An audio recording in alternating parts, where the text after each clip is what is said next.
I think a really powerful question to ask is, what are your successful investor clients doing today? And then just be quiet and let them talk. Because in their response, you'll be able to see who are their successful clients. And I don't mean like John Smith or Mary Jane. I mean like, who do they consider a successful client in real estate, right? Where's your bottleneck in the business? How do we go from 5 million to 50 million? What is your bottleneck right now? And it's from your answers to those questions where we come up with the strategies, right? As an advisor.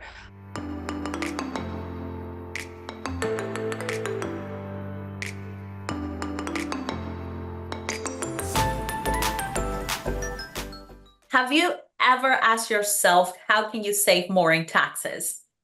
Today, I bring one of our experts on real estate strategies and how you can use your real estate property to reduce your taxes.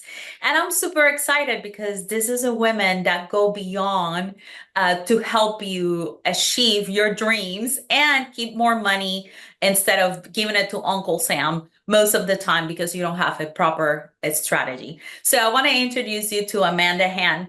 How are you, Amanda? I'm doing well, Jen. Thank you so much for having me. Excited to be here.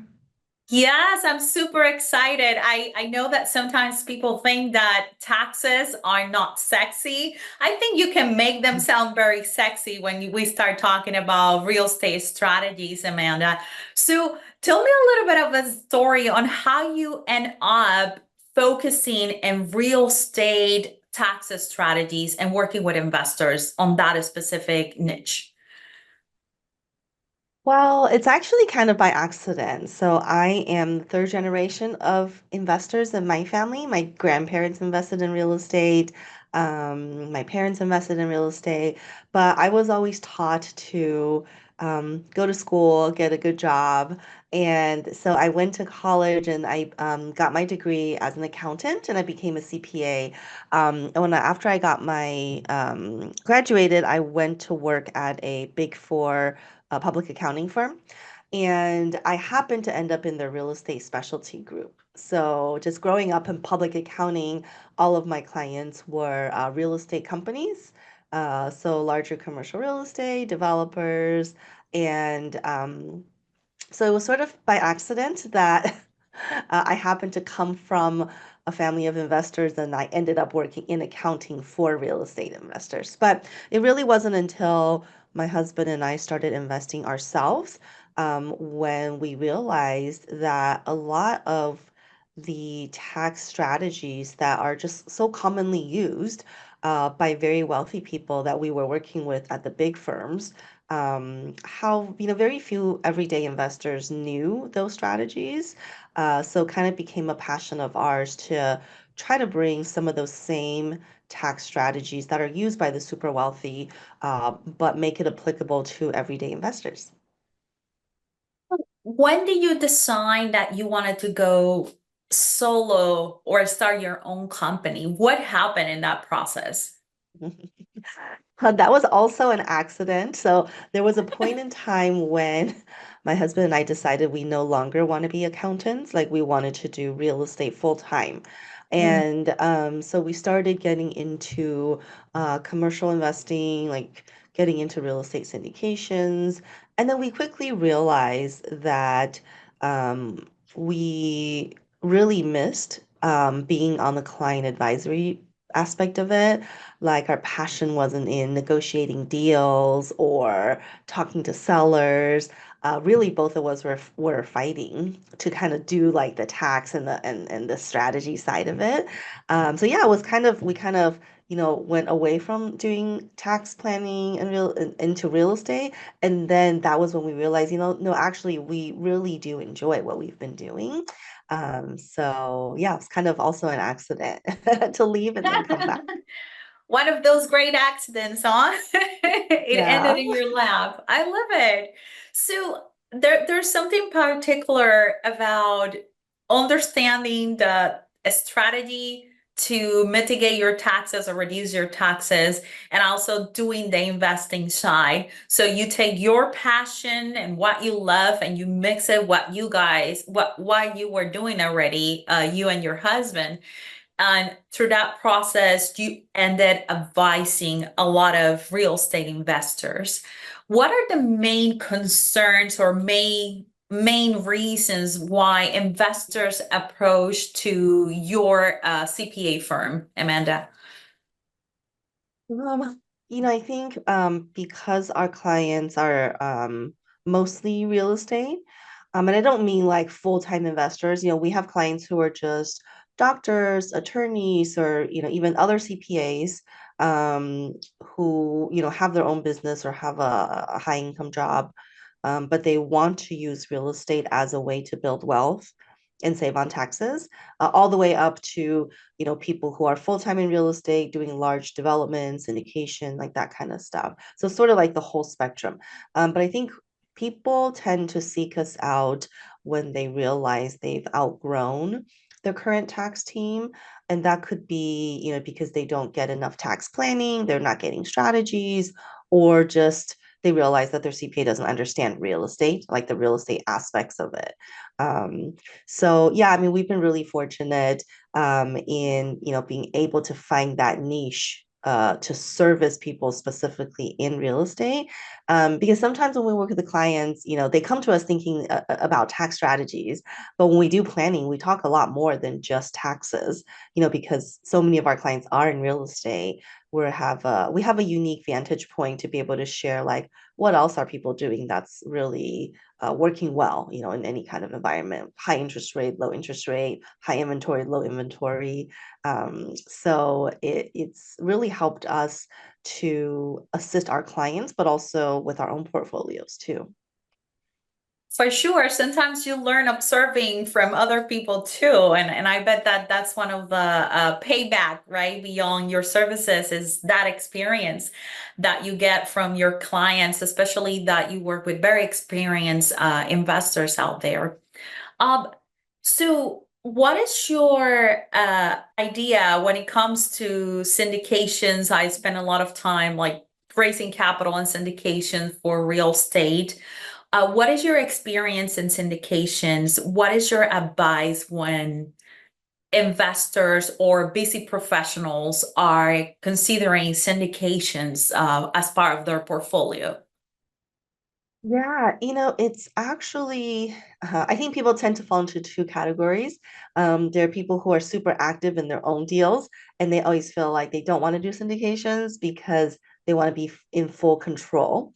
And then we have other clients who have a busy day job, and they themselves don't really want to stop working in their profession to do real estate full time, but they still want real estate as part of their wealth building portfolio. And so, for people like that, syndication is actually a really great option. And it's a strategy that we work with a lot of our clients on too. When we talk about real estate investing, the word leverage comes up a lot. And typically, when you think about leverage in real estate, you're talking about bank financing. How do I leverage the bank's money? How do I leverage other people's money? But syndication itself is actually also another really great to leverage because we're leveraging other people's expertise, right? The syndicator who knows how to invest in hotels or mobile home parks that maybe I don't have time to do if I'm a busy doctor. So being able to leverage other people's time, expertise, system, and their network to be able to get into deals that maybe I myself otherwise would not be able to. Personally, I do have my active investing, but I also still do my passive investing where I separate because there's so much time that I have, right, to work in the business and also increase my portfolio. So it's a pretty delicate balance for a lot of investors out there and busy professionals. What is your favorite strategy to reduce taxes and syndications? I know there is like 1031 exchange. What do you like about that? There's the bonus depreciation or cost segregation. What do you like about that? And are there any other unique things that you say, people, you need to look at this to reduce your taxes or talk to us, right? This is a strategy that you might be missing. Hmm. I mean, with respect to syndication specifically, I think a common mistake that I see people make is CPAs telling investors that they don't get any tax benefits because they're a passive investor. And I hear that quite a bit from clients who are passively investing and also from my syndicator clients who get pushback from their investors. And so I think it's really important to understand that when a CPA says you don't get any tax benefit as a passive investor, what's happening is they're taking a tunnel vision look. And all they're saying is that maybe you're not able to use these depreciation and cost segregation to offset your W-2 income today. And I say that's a tunnel vision look because when we talk about tax savings, we're not just looking at today, we're not just looking at one type of income. Right. And so whether you're whether you're passively in syndications or you have your own rental properties, we always get the tax benefits of real estate investing, which is, write-offs and depreciation and bonus depreciation. The question really is a matter of timing. When do we get it and what kind of income can we offset? So the difference will be, if I'm a passive investor, and the example is like I'm a busy attorney, I have my law firm, and I just invest in Jen's syndication on the side. What sometimes happens is I'll get these tax losses. And what I can do is I can use these losses to offset the income that I'm getting from this specific deal. And so, if this deal is giving me a cash flow of $10,000 for the year and I don't pay any taxes on it, then I would say that's absolutely taxes saved, right? Even if it's not reducing my law firm income, I have in fact earned more income without paying more in taxes, which in essence is taxes saved. But even if I had more losses than I do income, right, because of some amazing benefits of real estate investing, it's important to understand that when I have passive losses from syndications, I can always use it to offset other passive income sources. So we have a lot of clients who, like physicians, who, besides being a doctor, they also invest in other businesses, like an imaging center or a dialysis center. And oftentimes those investments kick off passive income. And what a lot of people don't know is if I have a passive loss from a real estate syndication, I can actually offset taxes from my other passive income, even though they're not real estate at all. They could be a medical center or, I don't know, dance studio that, I'm not working in the dance studio. So there's always benefit to investing in real estate. And I think worst case scenario, I'm someone who doesn't have any passive income at all. And my syndication investment like made no money, like the worst case possible, just lost money the whole time. What happens is when we exit the deal, we can then use the losses to offset all types of income. So really important to understand that when someone tells you there's no tax benefit to investing in syndications, they're just taking a very tunnel vision and saying, okay, this loss is not offsetting your W-2 income, but we have to take a step back to zoom out and say, well, there's all these other different types of income I can offset. There's all this other future income I may be able to offset. As you nail and so much important information in there, right? You talk about where's your money coming from? Is it passive or is it active ordinary income? That was one of them. And I think a lot of people get confused with these two and what kind of set this type of income. The second thing that you talk about too is how this money is coming from. Is it coming from your W-2? Is it from an investment? And I think that a lot of people don't understand that they can take the write-offs if they have the proper structure, legal structure or legal entities, and it can be part of their planning maybe to acquire passive income so they can use that.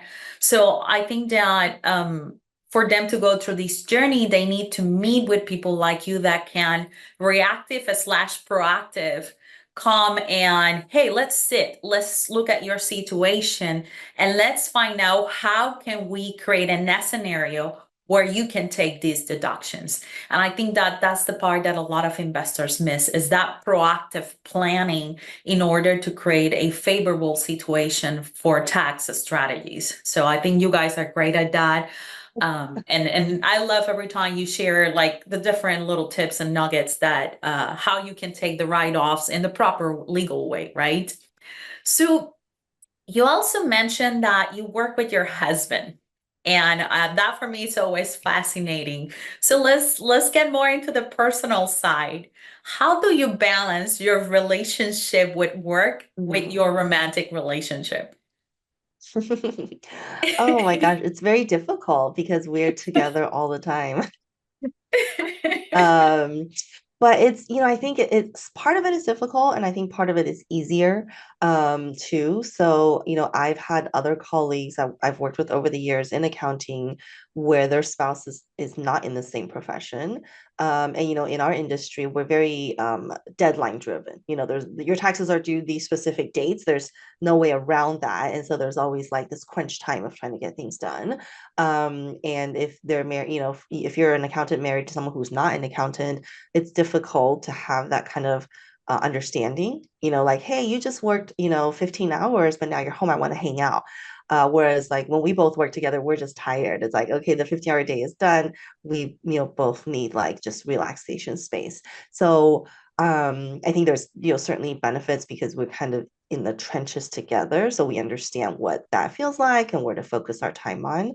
I think the difficulties is, it's sometimes hard to differentiate between like where you separate personal versus business. So if like you have an argument about kids in the morning and then you go to work and then you have to like, be on a webinar or talk to a client together, just it's always takes more effort mentally to say, okay, let's not think about that argument earlier about the kids' lunch or something like that, right? Because now you're in a different role and you're just colleagues working towards creating some kind of action for clients. So yeah, always kind of a juggling thing, but I think over the years we've learned more about how to work together in staying in our lane. I think we each have different strengths and weaknesses, and thankfully it works in complementary to each other. So it's really just being able to identify what you're good at and what you're not good at, and staying focusing on your strength. Right. Do you have any habits that helps you also enhance your romantic relationship, being a busy, successful woman? Something we started doing about a year and a half ago is we started doing morning walks. So in the morning, like, before we like start the day, we would just kind of take a walk in our neighborhood. And that's sort of our time, sort of like our little exercise, get some steps in early in the morning.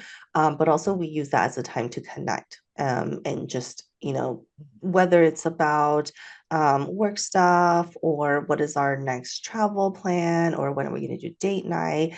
It's just kind of like a dedicated time when there's not like kids and clients and all emails going on, because when you're walking, like, you can't really there's not a lot of things that you could be doing, can also be answering emails.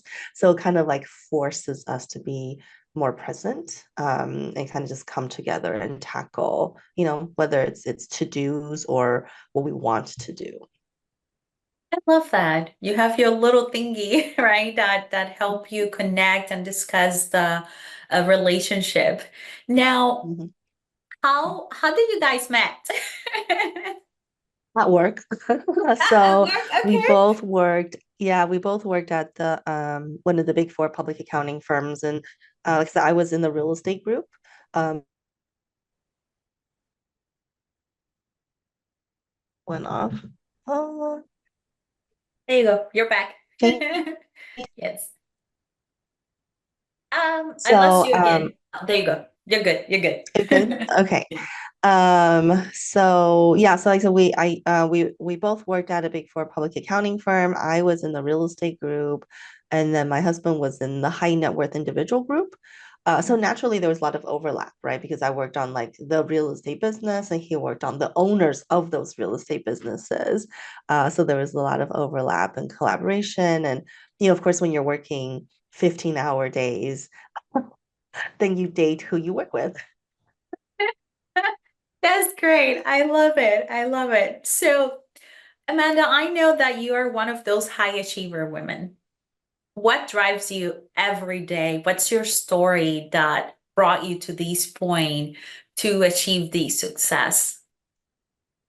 Oh my gosh, that's a good question. I don't know if I have a story per se. I mean, what changed my mind about building our own business rather than just continuing to work?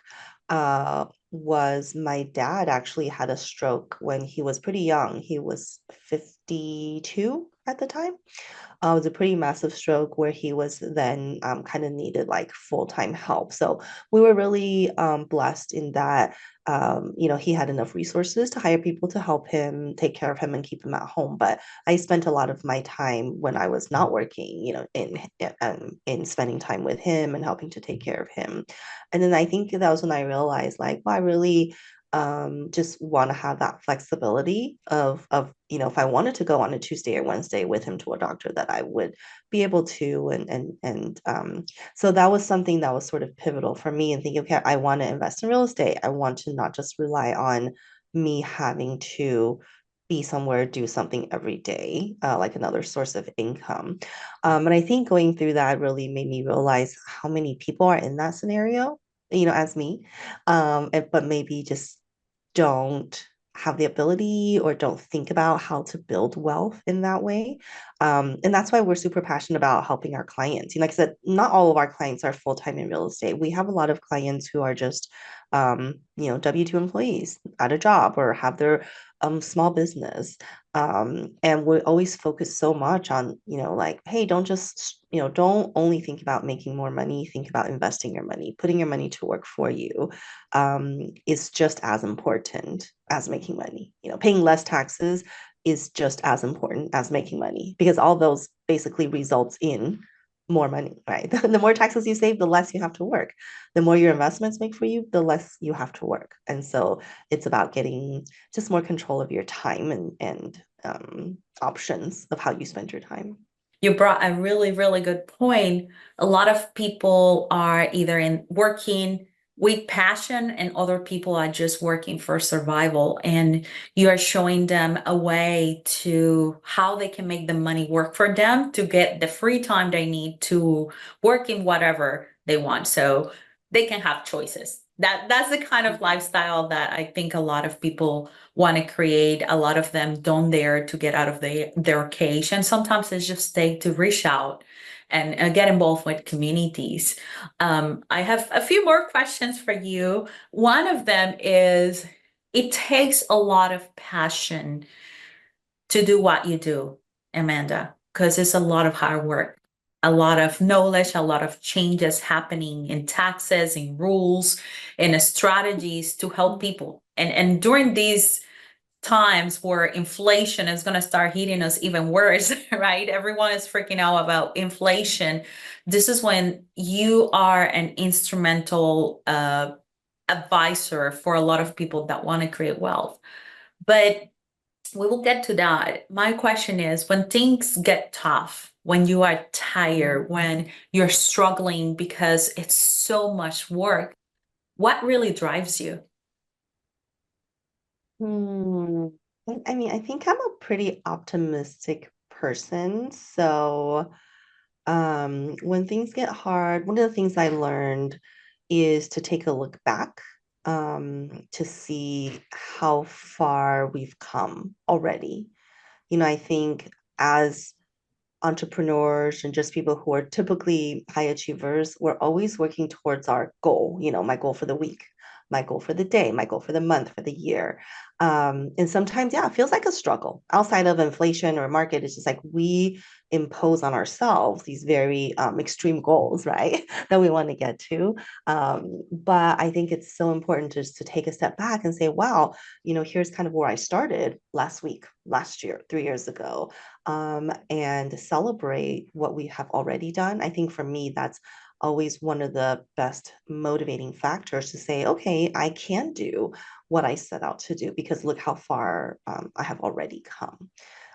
So yeah, that's something that kind of helps, and we try to do that as a team too in our company, is to say, hey, where were you, 3 years ago or 5 years ago, and how much have you learned? How what kind of clients are you working with now? What are your all of the things that are in your personal life?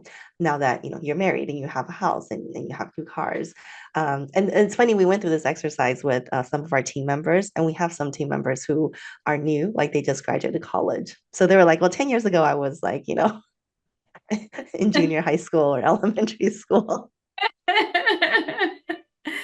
That is amazing. There are many people that they want to develop wealth, they want to become rich for X or Y reason, no matter what. And they think that saving is the only way they can get wealthy.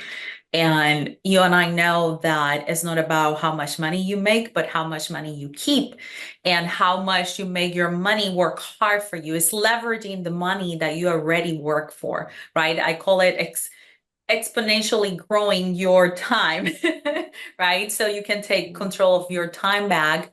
I know that a lot of professionals get very scary and they don't even take one step to talk to a tax professional. Not that tax professionals are wealth advisors. And let me separate that because I think that a lot of people confuse this a lot.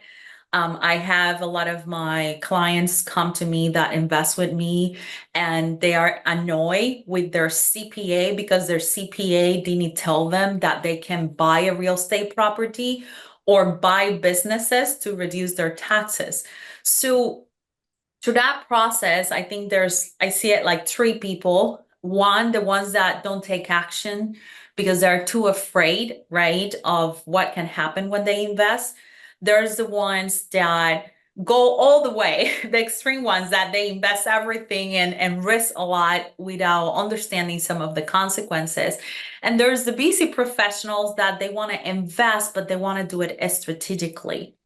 Let's go through this journey. Let's start with the extreme, the ones that go and they want to invest in multiple things. Maybe they have money coming from different sources, and now it's time to continue to scale up. When it comes to talk to a tax strategy, a wealth advisor, what are the things that they should be asking? So I'm asking for people who have a good amount of money, and maybe you can break down what does that mean, right? What is some of the questions that they need to ask to their advisors, CPA advisor, wealth advisor? Mhm. So this is a really interesting question that you pose. Um, and I think it's actually a mistake that people make. What people tend to think when we talk about tax planning or working with a wealth advisor is, like you said, what kind of questions should I be asking? Right. So what I typically see is people might be listening to our podcast, they hear about, tax savings, and then they go on YouTube and watch a bunch of videos. Then they Google a bunch of stuff, and then they go to their CPA and they ask these questions. Should I do cost segregation? What exactly is it? Am I a real estate professional? And it ends up being like a Q&A session of, yes, no, you can do this, you cannot do this, and kind of on and on. But true tax planning is really not designed to be a Q&A. I always equate that to like going to see the doctor. If you have shoulder pain, you go to the doctor. Typically, you're not going to ask them a bunch of questions like, should I get an x-ray? Do I get injection shots? Do I get acupuncture? Like, I read about all these things, right? It's actually the doctor looking at you and say, okay, well, where does it hurt? When did it start? Is it sharp or dull? What if I do this? Do we get some x-rays for you? And they're not just asking you random questions, they're asking you very specific questions because they're trying to diagnose a problem and provide a solution to you, right? And so I think that works the same way when we talk about tax planning. If you're someone who already has real estate, you meet with someone for tax planning, you shouldn't have a set of questions for them. They should be asking you a bunch of questions. What do you already have? What strategies have you already used? What are you looking to do? How are you looking to scale, right? These are my questions for you. I want to know, what are you doing? Where's your bottleneck in the business? How do we go from 5 million to 50 million? What is your bottleneck right now? And it's from your answers to those questions where we come up with the strategies, right? As an advisor, because maybe your goal is to just buy a bunch of real estate. So I'm not going to advise that you go out and buy a laundromat because that has nothing to do with what you're trying to do. So it's in those specifically designed questions that we can help curate what the best strategies are. Now, when you're interviewing for a CPA, there's definitely important questions to ask to know if they're the right fit, right? So that's before you hire them. Like, what do I want to know? Are you a good fit for me? If you're someone who already has a good amount of in your portfolio, I think a really powerful question to ask is, what are your successful investor clients doing today? And then just be quiet and let them talk. because in their response, you'll be able to see who are their successful clients. And I don't mean like John Smith or Mary Jane. I mean like who do they consider a successful client in real estate, right? Oh, well, my client is someone, my other client just bought a 500 door in Florida and they're doing value add, and here are the issues or the tax strategy. So that's like, okay, great, because I would like to eventually own 500 doors in Florida. I would like for you to be my advisor because you're working with the clients of who I want to become. But if your successful client story to me is like, oh, my client just bought a duplex and the mom lives in one unit, and I'm like, well, I don't know if that's really super successful. I'm kind of already there. So maybe I'm looking for a different CPA, right, than what you already consider to be very successful. Yeah, that's a very practical guide or tip. I love that because it's pretty interesting. When I started in real estate, I use my 401k as a down payment of my house because I bought a duplex. So I live in one, rent the other one. That was my little hack, right? That's how I started. Then the moment I spoke with him, I have to explain how to do this. And that's when I knew what is that I'm doing. So I went from that person to a new person, from that person, nothing again H&R blog. It's just they didn't have the knowledge and the experience to manage my taxes. So just doing that transfer, they ended fixing my taxes after the fact, and I ended getting back around $8,000 just in one move. And of course, I was just starting. $8,000 at that point was significant for me. Mhm. So that if I would have known that question, Amanda, it would have been like, right? So very Well, practical. and I think you bring up a really good point that we don't talk about a lot. People always ask me, like, how much money do I have to make to be your client? Like, what is your income threshold, or how much real estate do I have to own? And we actually tell people it's not about how much money you make, it's about what you plan to do. Because, like you said, when I was just starting out house hacking, an $8,000 tax savings, like, made a world of a difference, right? And so you could be someone who makes $100,000 of income. And if you're going to buy one or two rental properties, there's absolutely things that could be done to save you a significant amount of taxes. Now, alternatively, you can be someone who makes $2 million a year. If you don't plan on doing real estate, you just want to keep your money and spend it on vacations, then that's still not a good fit for us because there's very little we can do to help you if you're not going to get into the real estate game. You're not in it to build wealth and have your money work for you. So I tell people who should do tax planning is someone who is set on building wealth, and if real estate is your asset class, then there's absolutely strategies regardless of how much money you currently make. I love the fact that you laid that out. It's the lifestyle you want. Do you want to build wealth or do you just want to live this type of life? Which nothing wrong with that, right? But you nail it, and I love that fact because it's something I understood as I was growing in real estate. The difference between the taxes, the tax preparers and accountants, the wealth advisors, how they work together to help me grow. But if there's nothing that I was going to do to shift my situation from being a W-2, then there was not much that they can help me with. So I really appreciate that. Now, going back to your experience as an investor, and you are seeing many things happening in the world of taxes. A lot of people might be nervous. I think people get nervous during the elections because they don't know what's going to change and how the Mhm. changes maybe in the tax law can impact them. Is there any advice for investors coming, looking at potential changes in the law? Is there anything that you will advise them when making decisions about investing in real estate? Um, I think stay on top of potential changes, but don't hold off on making investment decisions just because of potential changes. Um, People are always afraid of like changing interest rates, changing market conditions, changing the tax law, and a lot of times that those fear are unnecessary. and then it paralyzes you, right, from taking action. Um, Really important to understand if you're good at your craft, whether it's real estate or being a CPA or whatever kind of business you have, if you're good at what you do, um, you always know how to pivot when there are changes. And even so, if there are changes for the better, you can be first to take advantage of it. If there are changes for the worse, then you will come up with ways to pivot around it to still make it work for you, right? I mean, specifically with respect to taxes, what I tell people is if there's a change to the tax law, it just means there's going to be changes to the strategy, right? Historically, that's how it works. There's a new law, there's a new limit, then there's a new strategy that comes up with how to circumvent that or minimize that impact of it. I think keep informed, right? Be informed of potential changes, but don't let that hold you back from moving forward. That's a great advice. Now, what is for Amanda and Mr. McFarland investing strategy? Because you guys also have your own investment portfolio. What are you guys focusing on? Our investment strategy has is ever evolving. I think as we go through different seasons of our life. So yeah, like you, I mean, our first rental properties were like house hacking, somewhat of a house hacking.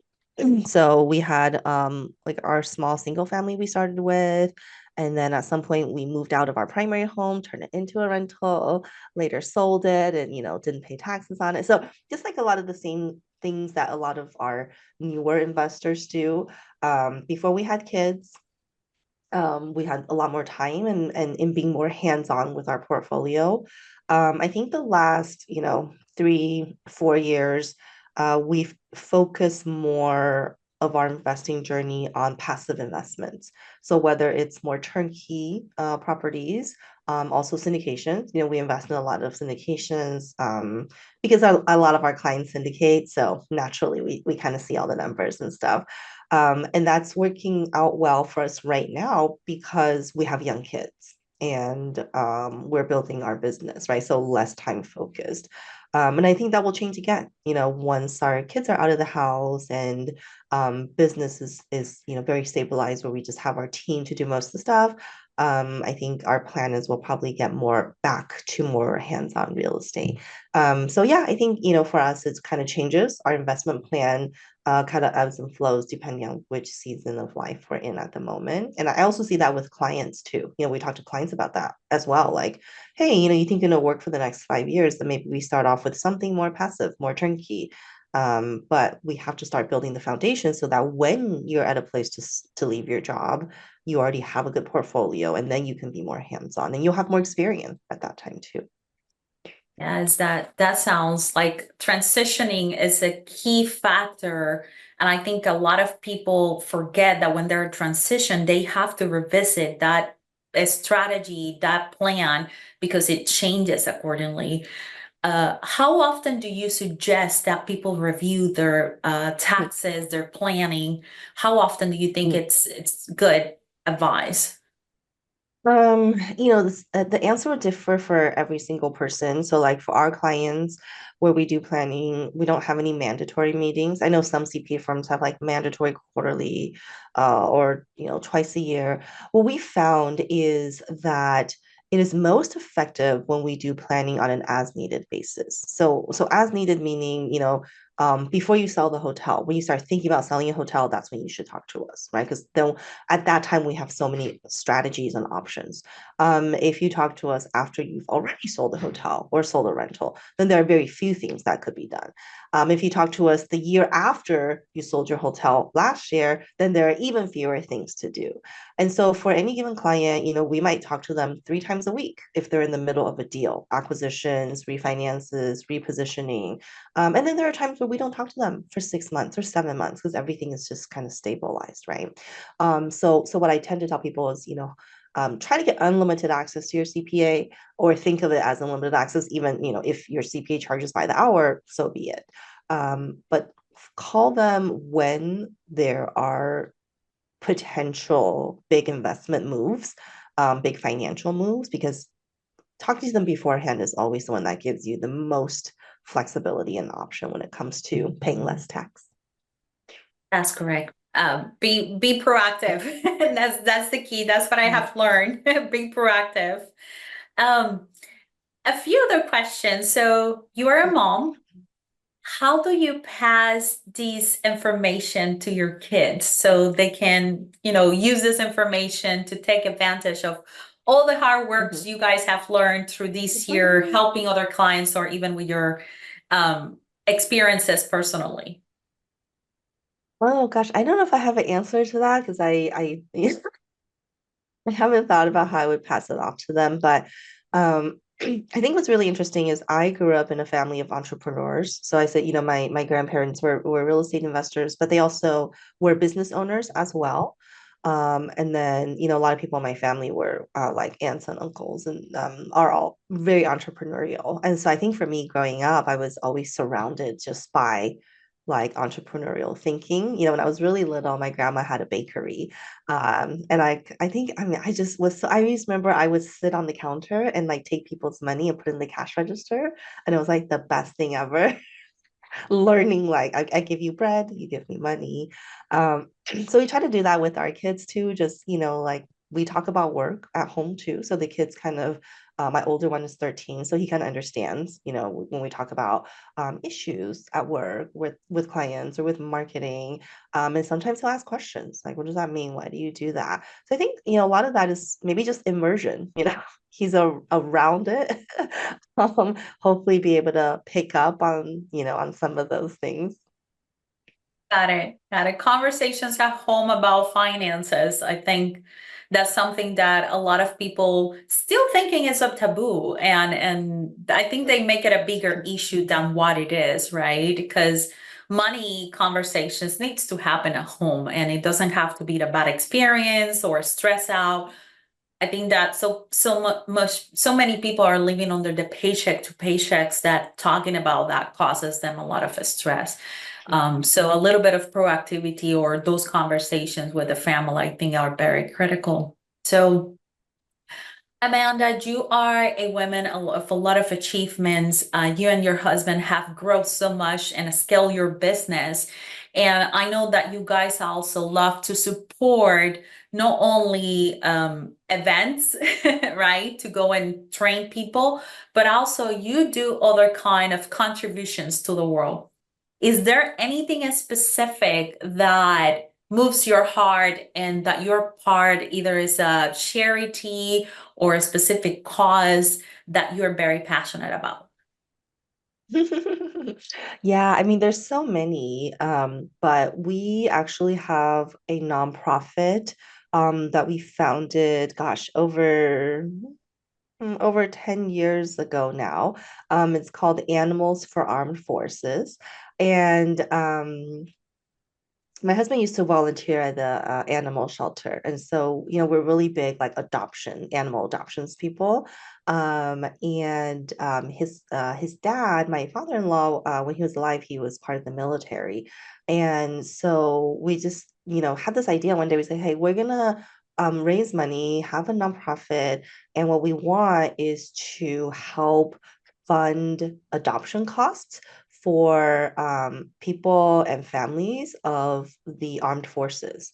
And so what our nonprofit does is, during like Veterans Day, Memorial Day, we work with local shelters all over Southern California, and we underwrite the adoption events. So if you or you're a family member of someone that's current or retired from the armed forces, and you go and adopt animals from these shelters, then our nonprofit will pay for like all the adoption fees, the shots, and all that good stuff.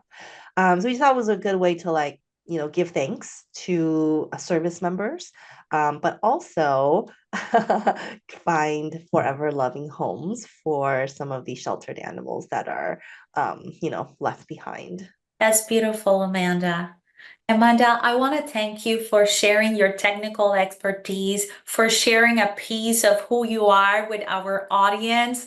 And for those people trying to connect with someone like Amanda, I will be putting her a link below so you can connect with her, find about where she's going to be speaking, if she's going to have any events, or how you can connect with her and her team to get technical questions answered and probably start your tax planning. So thank you, Amanda, for being with us today. Yeah, thanks for having me. Bye.